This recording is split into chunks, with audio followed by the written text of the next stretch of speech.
परमात्मा कहते हैं कबीर ये माया अटपटी और सब घट आन अड़ी, किस किस न समझाऊं या कुएं भांग पड़ी।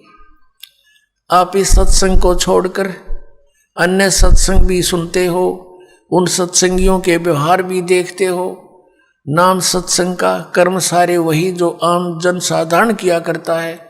इसलिए समाज में कुरीतियां ना घट करके बढ़ती ही चली गई। ऐसे ही ये भ्रष्टाचार भी बढ़ता ही चला गया, दुराचार भी चरम सीमा पर पहुंच गया, अत्याचार, लूट खसोट, रिश्वतखोरी। तो क्या फायदा हुआ? इतने संत और भक्तों की गिनती नहीं और असर इतना भी नहीं किसी के। कारण क्या है कि वो संत नहीं, और संत के आदेश बिना विकार छूट नहीं सकते। संत का वचन में परमात्मा की दया होती है, उसके ही वचन से, उसकी सत्संग सुनने से प्रभाव बनता है। तो वो संत नहीं है, वो दिखे संत, क्योंकि ऊपर के दिखावे से या इस सत्संग वचन सुना देने से संत नहीं होता।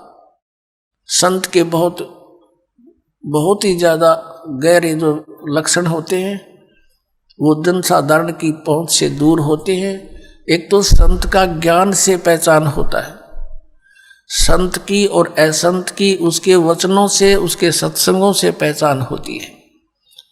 और सदग्रंथों में तो और भी बहुत सी पहचान बताई है कि उल्टे लटके हुए संसार रूपी वृक्ष को जो भिन्न भिन्न बता देगा स वेदवित वो तत्वदर्शी संत है।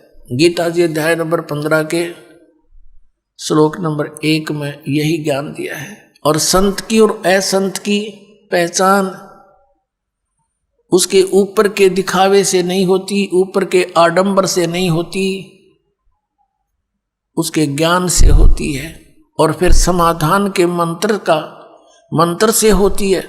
ज्ञान भी सुन सुना कर कोई किसी से मिलता जुलता कह सकता है, लेकिन उसके पास उस रोग के नाश करने की, इस हमारे जन्म मृत्यु के रोग का नाश करने की और प्रारब्ध के अंदर आने वाले कष्टों का निवारण करने की औषधि नहीं है, वो सही मंत्र नहीं है, तो कितनी ही बातें बनाता रहे वो संत नहीं है।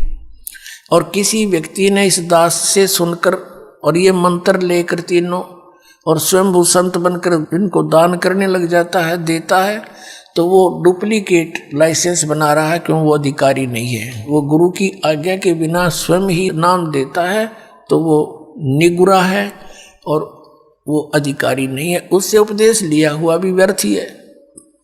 तो इन सब बातों से हमने सावधान रहना है।